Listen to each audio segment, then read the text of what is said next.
Hello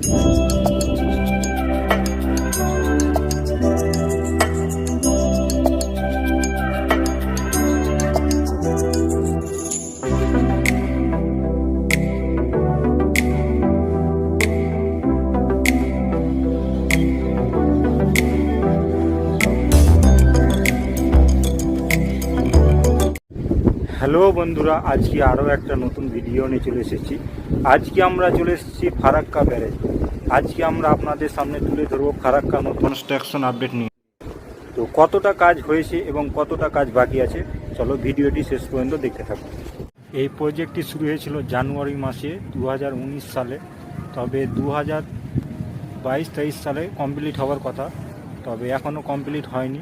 এই যে গার্ডারগুলো, এগুলো দেখতে পাচ্ছ, ঠিক এইখানে গার্ডার লাগাতে গিয়ে প্রায় 3 জন মারা গিয়েছে এবং 4 জন আহত হয়। তার জন্য ব্রিজের কাজ থেমে যায় এবং ধীর গতিতে আবার শুরু হয়। এই ব্রিজটি ঠিক তৈরি করা হচ্ছে ফারাক্কা ব্রিজ থেকে 500 মিটার দূরে। এই নতুন সেতুটির জন্য 521 কোটি টাকা বরাদ্দ করা হয়েছে। সেতুটি লম্বাতে প্রায় 5 কিলোমিটার, যা পশ্চিমবঙ্গের বৃহত্তম সেতু। পিলারের কাজ অনেকটাই হয়ে গেছে, মিডিলে কিছুটা বাকি আছে। বর্ষার জল বাড়তে থাকায় পিলারের কাজ এখন সম্ভব নয়। এই সেতুটি 2টি লেন্থে তৈরি করা হচ্ছে, আপ এবং ডাউন। তো বন্ধুরা দেখতে পাচ্ছ, এখানে অনেকগুলো গার্ডার তৈরি করা হয়েছে।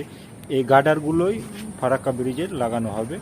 তো আপাতত আস্তে আস্তে কাজ চলছে। তো প্রায় সবগুলো গার্ডার তৈরি করা হয়ে গেছে।